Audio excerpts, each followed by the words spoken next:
Okay.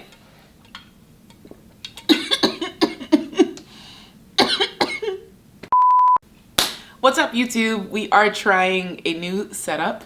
I started to get overwhelmed by the studio that I created, which is self-sabotage is a bitch.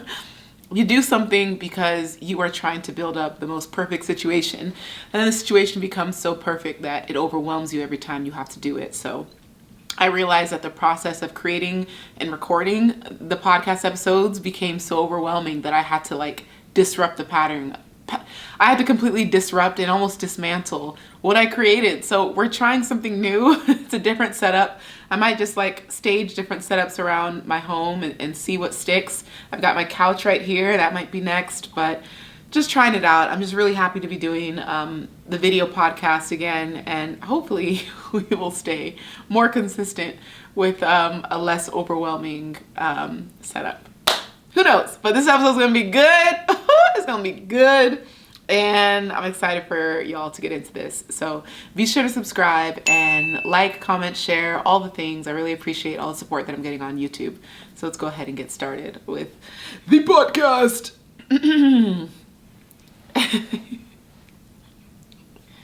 You have to be extremely secure or extremely crazy to want to be with an entrepreneur.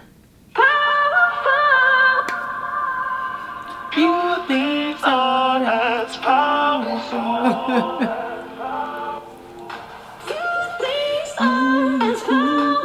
I have my laptop here. I don't know if y'all can see it or not, but it's down here off camera.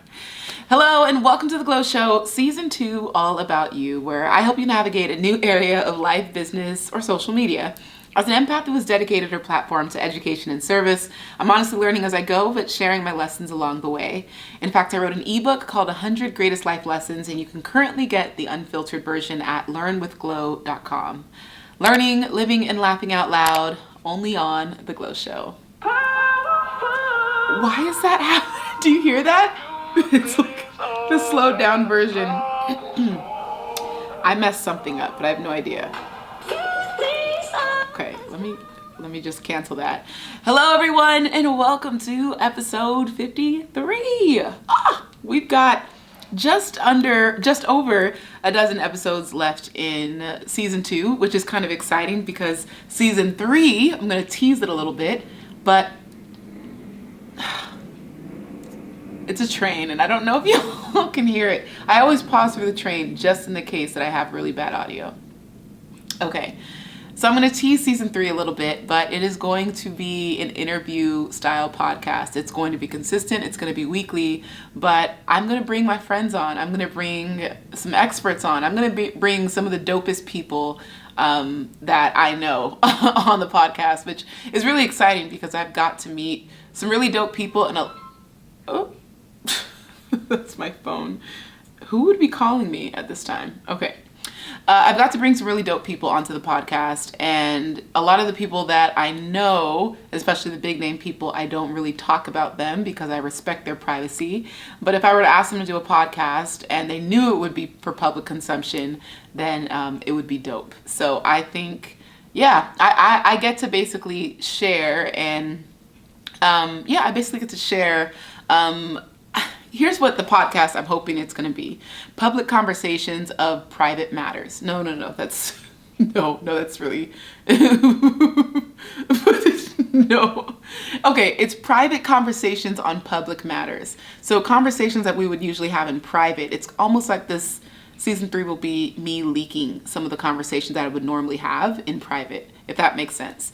And obviously it's consensual, like they know it's going to be for the podcast, but I'm going to do something a little bit different. I'm not going to stage it like a podcast so that it really feels organic. I don't like to, here's the thing. We have to be on. As public figures, as entrepreneurs, as motivational speakers, we have to be on to a degree because we're performers too. We're entertainers. And so people expect this, boisterous, extroversion, people expect that and they need and want that sometimes.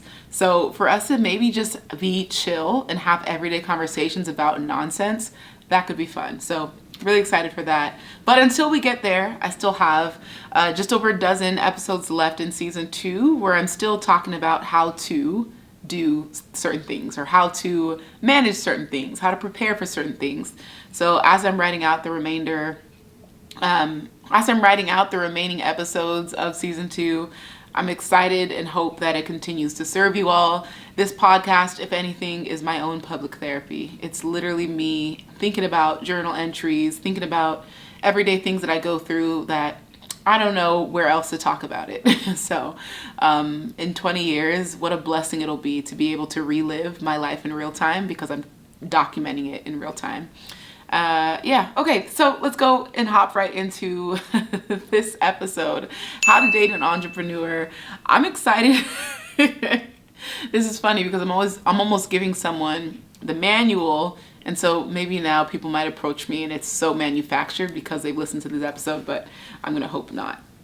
But I think for anyone, generally speaking, let's say you meet an entrepreneur, you are familiar with entrepreneurs, you have entrepreneurs in your family, and you just wonder how you're wondering what their dating life is like because they're not normal. And I kind of break down this episode into 5 different labels that I identify with. There's entrepreneur, there's creator, there's traveler, there's motivational speaker, and then there's life coach. So different aspects, and actually I'll say life and business coach. No, I'm gonna put, I don't know, because I do business coaching, but my business coaching ends up being life coaching. And then I do life coaching and it ends up being about business. So I feel like the two coincide very well. But I think one thing that I've learned about dating and one thing that I've learned about the people who have tried to approach me, there are very specific things that I kind of like in my mind immediately rule as a red flag because it just wouldn't work. But I thought I would share this because there's not really a forum where I can make this information known. I also don't really want people to know this about me. So the people that approach me, they'll never know about this episode. Gosh, I hope. And if you do listen to it, consider yourself disqualified because I'll know you listen to it if you follow these steps too good, too closely. I'm gonna immediately rule you out. Hear me out. Okay. So first and foremost, dating an entrepreneur, the first thing that you should recognize and realize is that you likely won't be a priority. It's really hard. And maybe I say this not as like this is the rule or the exception or the standard or whatever, but for a lot of entrepreneurs, especially entrepreneurs in their 20s and 30s, many of them will be so focused on building their legacy and building their career that love might be secondary. And I speak from not just my experience, but experiences of other friends who are entrepreneurs, really successful entrepreneurs. And they'll either have that conversation with someone that, they like or someone that likes them, like up front, just so you know, you will not be number one in my life. And if you're not okay with that, like I 1000% respect it, but come back to me maybe in 3 to 5 years. And it sounds so transactional and maybe it sounds like such a turnoff, but I love that level of honesty and transparency, that someone is so self-aware that they're like, I'm in the middle of my prime, or I'm in the middle of building something that is just bigger than me. And I'm so dedicated and focused on making it come into fruition that I don't want a distraction. And I tell people all the time, like, Lo, who are you dating? Who are you dating? I'm like, guys are a distraction. They're nothing more than a fun distraction. And if I want a distraction, I'll turn on Netflix. Like, no offense, Netflix is much cheaper, much more manageable, less, emotional instability, more emotionally stable. Like Netflix is a much better option for in the distraction factory, So if I want a fun, healthy distraction, I will turn on the TV. And I don't even like TV. I like documentaries. I love documentaries. That's like my thing. But I love to study art as well. So I think when it comes to entrepreneurship and when it comes to that initial approach, like you want to date an entrepreneur and know that they will likely put their dream, their goals, and their vision and their legacy before you. Not to say that that's going to be forever, but you have to know how to, and here's the thing, compromise isn't everything, but maybe that's going to be the biggest compromise you'll have to make. And maybe this entrepreneur gets a 9-month contract in Germany. You have to be willing to say, can I do long distance, or am I willing to uproot my life to move to Germany where I know nobody, just to support, my partner's dream? And those are, people make these type of sacrifices all the time, moving to the other side of the country. But moving out of the country, that's another level of commitment and compromise and sacrifice. So just understand that entrepreneurs will likely put their vision above you. And I also understand how harsh that might sound, and whatever people, this might not age well, and someone might use this against me later, and that's okay. I have to be willing to take that risk. But what I will say is this: I'm willing to close myself off to dating so that I don't put someone in that situation. While I feel like I have so many projects going on, and I'm excited for the day that I could publicly share everything that's happening. But for now, I have to work behind closed doors with NDAs and lots of paperwork, and just lots of things. And I don't want a guy in my life to ever feel like he's non-existent, So instead of putting someone in that really bad position, I rather just not even entertain anything. And for me, that's been the best thing. And randomly enough, I've had exes randomly come back into my life, and or just try to restart conversation, and I shut it down right away. It's like I don't even want to talk to any of them, because I don't even want the idea of getting back together to be a possibility. Not that it is. I'm someone who's when I break up with someone, or when I'm done with a relationship, I'm really done. I don't, and that's the thing, it's not that, and love is very complicated, and everyone has a very unique situation, but I find in mine, I always love that every person I've been with, they've been a part of my story, and they've taught me something. So I look at, my past relationships, I look at them as teachers. I'm like, okay, this one taught me that, this one taught me this, and it's great. But being in a season of singleness is such I don't know, it's so underrated. I think if more women spent more time single, this world, I think, oh my God, this world, we would probably dominate this world in a way that, I don't know. It's almost scary to think of what would happen if every woman recognized their own individual power without relying on a partner. Anyways, love is great though. Let me say this, love is beautiful. I know my forever love is out there, but I'm not in a rush. So there's that. Next, dating a creator. Now, creators are a little bit more eccentric and it's a little bit more of an esoteric world where you just might not understand anything that they do.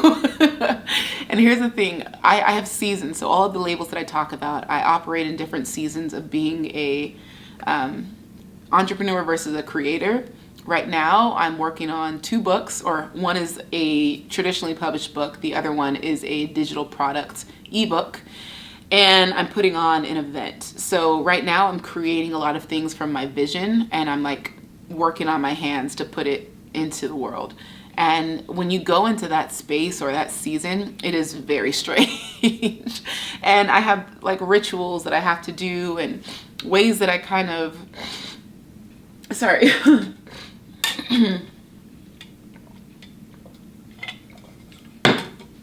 I spend a lot of time in solitude to perfect the vision, and I take a lot of walks, and I listen to certain music. There's so many things that I have to do to trigger getting into the zone and finding flow state and operating in my zone of genius. And on the outside looking in, it might be Glow is crazy. Glow is a little bit, what's wrong with her? And it's just, sometimes creators and visionaries can't really describe what it is that they do, but they're obsessed with art, and they're obsessed with bringing their vision into the world, or bringing their interpretation of life into the world. And that's what I love. I actually don't mind if I finish this life, and people are watching this, long after I'm gone, because YouTube will be forever, who knows? But I hope that the people that watch this after I've left the earth, which is a reminder, I have to make that video, which is the video people watch when I die, which sounds creepy, but I love this stuff. What I hope that people can see about me is that I did whatever it took to put myself out there. put myself out there in a way that brings light, levity, understanding, perspective, compassion, like my core values. I am very passionate about many things, but normalizing what I'm passionate about and also giving space and holding space for the people who feel the same way. Anyways, for a creator, if you're dating one, just understand, like, there might be days where you won't get a text back, like 3 to 4 days, maybe a week, maybe weeks, where you could be living in the same city, maybe you're living, in different parts of the country. But if you don't hear back from them for multiple days, don't automatically assume they are cheating on you or they've moved on or don't assume the worst. Especially, look at horoscopes, because Aries are one of the most, if not the most, loyal horoscope. We don't cheat. We are loyal to a fault. We are not cheaters. So especially someone with me would never have to worry about me having a wandering eye or cheating on them. But also Aries are very flirtatious people. No, we see the beauty in everyone, and I think some people who are not conventionally attractive, Aries would find them attractive, just because we see people's spirit more than their outer looks, and if someone's spirit is beautiful, we'll see that before their looks. So, anyways, Aries are that. So if we don't text back for multiple days, that means we're probably working on something, or we're going through a phase of like transition, or we might be depressed about a project.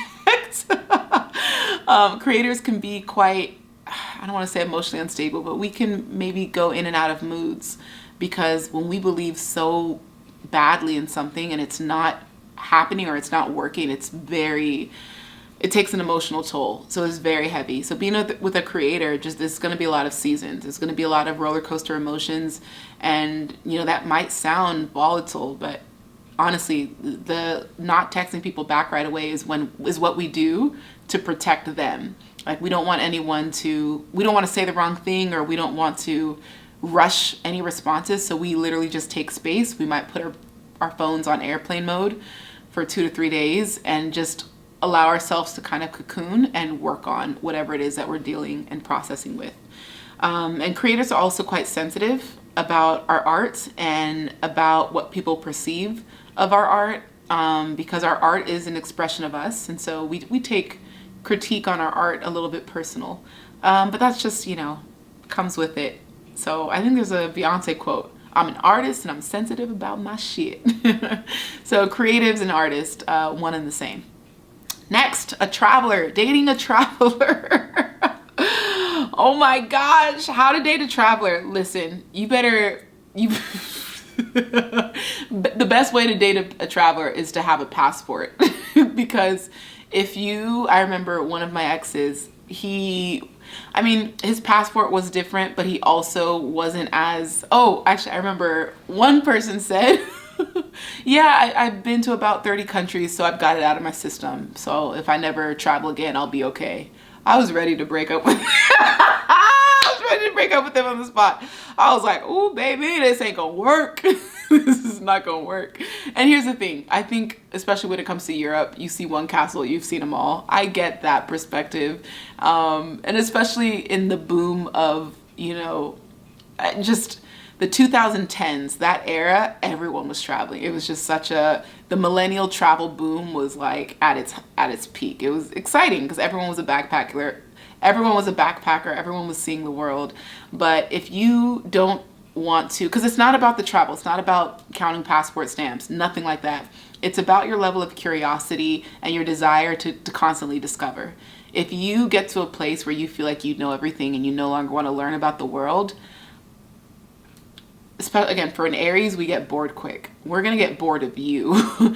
And no offense to that, but it's just like, I want someone who's going to grow with me. As I continue to get new information, see new things, explore new perspectives, I'm going to constantly change who I am as a person, because I'm going to be influenced by everything around me. And I want that person that's with me to go on that journey as well. Not that you have to think the same way I do and be influenced the same way I do, but you're getting the same perspective and you're seeing the same things. And I think it's a beautiful thing. to travel. It's a massive privilege, and that's why it's such a priority for me. So if you want to date a traveler, someone who frequently travels, right now I travel. It used to be once a month. Now I'm on 4 flights a week. So I've gotten back into my 2019 ways. But I would say if you want to date a traveler, first either learn to love an aspect of travel or don't bother. Because you don't have to love the act of travel. No one likes being on a plane for 16 hours. No one enjoys long car rides. It's the arrival. It's who you become on the journey. It's all of the in-between stuff that make travel so exciting. And they say once you travel with someone, you get to really know who they are. So I also think if you're with someone and you're not sure if they're the one or not, take a trip with them because their true colors will show. How to date a motivational speaker. So this one's funny because every now and then I haven't been branding myself as a motivational speaker until like maybe 4 or 5 months ago. And so when I lead with that now, because it's much easier to talk about than, in the past, I never really said travel blogger because people don't think it's a real job. So in the past, there was always a bit of confusion and a little bit of a cloud around what I did. Sorry. So I think my thing is going to cut off. I'm going to go ahead and cut it off before it cuts me off. Being a motivational speaker, if you want to date one, no, you will not be lectured in your sleep. No, we will not turn everything into a teaching moment, maybe 80%.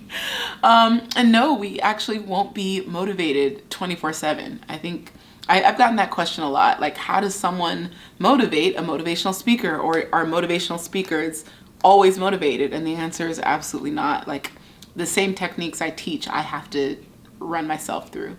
So when it comes to dating a motivational speaker, I think the biggest thing to be aware of is that we're going to be on stages a lot. We're going to be pouring into a lot of people. We're going to be traveling a lot. And when we come back from these talks or these events, like, hopefully you can join for it, because it's always great to see your partner in their element. But if we come back from speaking on a stage of 10,000 people, the last thing we want to do is talk about it. It's like, what, Chloe, wouldn't you want to share? And it's like, it's so funny because even my closest friends will be like, oh my gosh, like, how was it? Give me updates. And I'm like, I need like 3 days. Just sometimes I haven't even processed what just happened. And my biggest talk this year I did back in May at the Own Your Future Challenge, streamed to almost 1 million people. I think it was like 986,000 was the final count. But that was so massive, and that was so incredible and so exciting.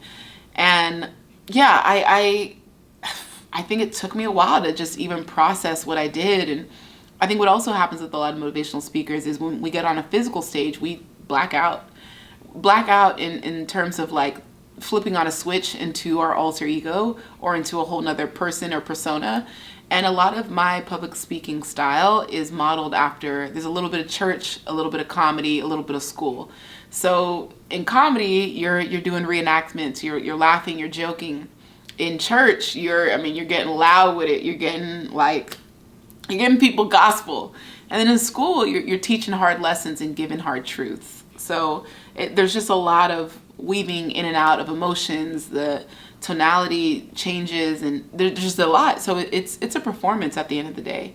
So if you're dating someone who's a motivational speaker, yes, they will probably have a story for everything. And no, we don't expect you to want to hear that story every single time. And the hard truth is, and what I've realized is, what you know is the truth, or what you know you need to hear, you probably don't want to hear from us. And that's just standard. You have maybe a partner who's, I don't know, your partner's works in IT, works in tech, and your phone is broken. You will probably be annoyed by your partner telling you how to fix your phone. You're just like, no, I just need to go to the professionals, even though your partner is a professional. There's something about that, ego play, especially with, anyway, I won't get too deep into that. But yeah, motivational speakers, we pour a lot, especially after events. During events, we're pouring a lot into people. We're also getting in the zone, and there's this mental preparation. There's this there's stamina. There's a lot that goes into our stage performances. I don't do as many virtual I have a couple virtual bookings, but I'm realizing I think I don't want to. It's crazy because virtual speaking engagements, you can make near like probably 75% same amount of money, but it doesn't give me the same amount of gratification.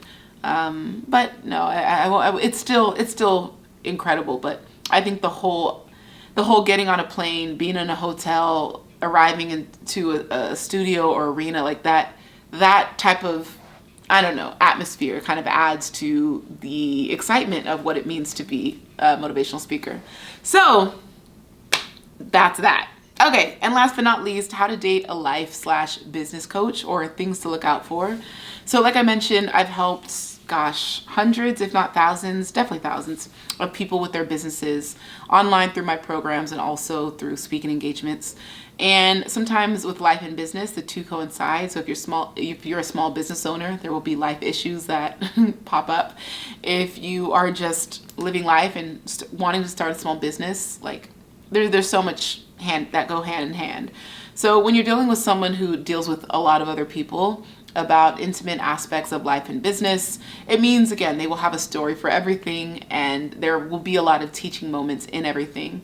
They also more than likely will use something they learned from an interaction with you in one of their coaching calls. And again, they probably won't name you. They'll be super discreet about it. We get really good at using everyday examples, but creating characters for them.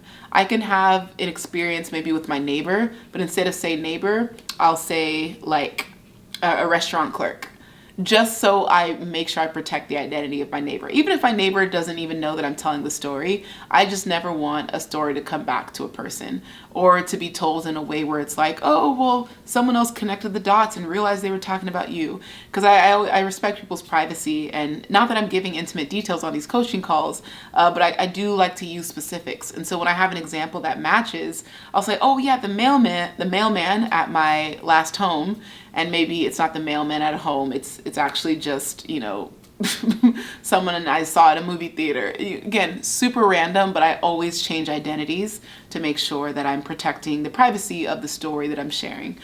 So again, life and business coaches, we operate off of examples, and we have a lot of examples because we deal with a lot of people. What to know about dating us and how to date a life/business coach. We're probably going to want to go to a seminar or a convention quarterly, if not monthly. So we would love for you to tag along so that you're not looking at our world of like gurus as like, yeah, because it can seem a little woo, but you just have to come to an event and see for yourself. A lot of what we consume and a lot of the people that we know, people in our network, yeah, it just might seem a little bit weird to you, but come to an event before you judge what we do, because being a life coach still doesn't really have credibility to it. There's life certifications, there's schools, there's institutes that help people on their journey to actually make a business out of it.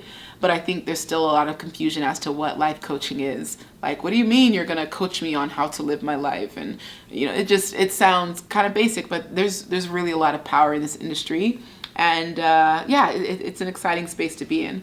So if you want to date one, just know it's going to come with a lot of lessons, but it's probably going to change your life for the better.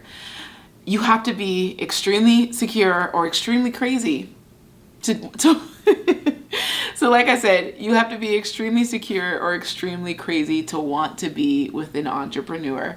I hope these lessons helped, and I hope more than anything that they give you some insight into, wait, no, I don't want that. Well, I guess whatever. It gives you insight into how to get closer to me, because I don't know. Well, I'm not looking, so whatever. A scripture that I found, Romans 12:9, ESV version. Let love be genuine, abhor what is evil, hold fast to what is good. Did I say that right? Abhor? I think I did. Abhor. You don't say it with the whore. Abhor. Abhor. Oh, it is abhor. Abhor. Excuse me. Let me read that over. I sound stupid. Okay, let love be genuine, abhor what is evil, hold fast to what is good.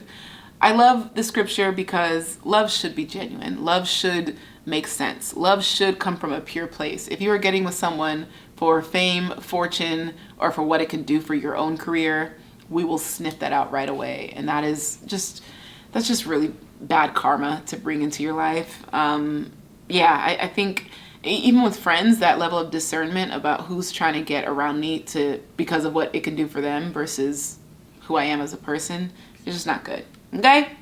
All right, next section of the podcast. What I'm currently reading is Womanish by Kim McLaren. This book was gifted to me by a dear friend, Bevan, in South Africa, and I'm obsessed with this book. It's basically a Black woman's account on love and life. So, I mean, it's so raw.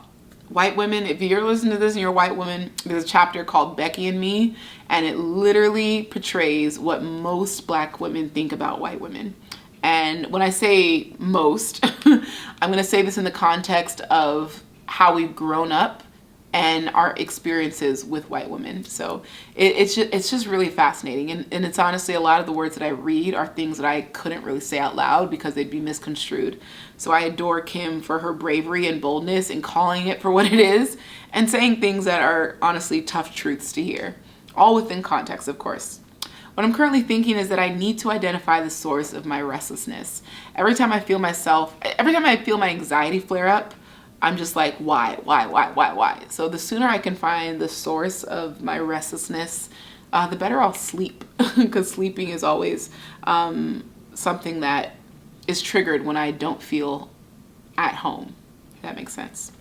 What I'm currently buying is a soap dispenser. This is super random, but I've been on a lot of flights, and every time I come home, I'll like fill up my soap to the top.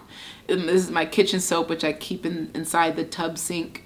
And the soap will be gone. And I'm like, oh my God, it's dripping out of the bottom. This is like a wooden soap dispenser that looks like Balinese decor. And I'm just like, I need a new soap dispenser. So as boring as it sounds, that's what I'm buying. What I'm currently learning is that I can't do this second half alone. Collaboration will be key. The bigger my vision gets, the bigger my dream gets, the bigger my desire to serve gets, I gotta collaborate. I gotta build team. I gotta find people. I gotta put people around me who are smarter than me in areas where I've just dabbled. So it's exciting. It's also very scary because you're trusting people to believe and to help you execute your dream, which is very personal to you. So that's where I'm at. What I'm currently manifesting is an amazing event. I just came back from a trip where we were scouting, Zoe and I, my event manager, we were scouting venues, mansions, like yachts. Oh, it's so dope. One of my biggest pride and joys is putting experiences together that just uplift, empower, and completely shatter the minds of the women that I serve. So the Social Educators Academy, those are the people that have been with me on this journey this year. I started this academy back in February. It's honestly been my pride and joy. It's been a journey. It has been a new endeavor, but it feels like I feel myself that I'm going to be doing this for the next at least decade. As long as these other projects don't take all of my time. I love serving these women in this capacity, and I'm excited for, just to continue to launch new cohorts. We only do 2 a year, so it keeps it very intimate. 25 per class, 50 per semester. It's just it just feels really good. So I'm very excited. What I'm currently praying for is integration. So my word of the month for September was integrate. And just learning how to better integrate aspects of my life, dreams, projects, goals, vision, all of that stuff. What I'm currently watching is a Prince documentary on YouTube. Again, I study documentaries because I love to study people's lives. There is thunder? Okay. There's a quote that goes, a smart person studies their mistakes. A wise person studies the mistakes of others. So it's not that I'm watching these documentaries to study people's mistakes, but studying their lives gives me perspective on my own life, which is nice. It's like therapy times 2. What I'm currently avoiding packages. So right behind me, this is deeply shameful, but maybe I'll just, where's my phone? Phone's on the table. Well, maybe I'll post a picture of what what my living room floor looks like, but I've got packages sprawled out because every time I come from a trip, I have more packages to pick up, and I'll quickly rip through it to get what I need, and then I'll be on my next trip. So that's what I'm avoiding. What I'm currently loving, my current social media break. Like I mentioned from the last episode, I take 1 week off of social media every month. And this is just to reset and recalibrate and honestly disappear and not be in demand. Like I don't like codependency, and I don't like people relying on me for motivation, for inspiration. Like, find it. I'll bring it when I have the capacity, but find it in yourself, find it in other things. But like, Glow, oh my gosh, I was waiting for you to post because I needed, no, you didn't. You don't need anything from me. Find it in yourself, and whatever I bring to the table, I want it to be complementary, like complementary to what you already have within yourself. And yeah, I don't like to enable behavior where people rely on me for things that they can get from themselves, if that makes sense. So this break kind of allows people to miss me, but also learn how to operate without me. Maybe that sounds weird, but I really don't want people to feel like I'm the only one that can give them a dose of joy, inspiration, whatever. Like, I love to bring that, but don't let me be your source, your one source for anything. Whew, that is me taking responsibility off my plate. Okay, that was a lot. 35 minutes. These episodes are getting long. I need to go back to 22-minute episodes. But thank you so much for listening. Be sure to tag me on Instagram and post your favorite quote so I can share it at Glow Graphics, GLO Graphics. And please leave a review on Apple. I love those so much. Thank you all for listening. Chat with you on the next episode.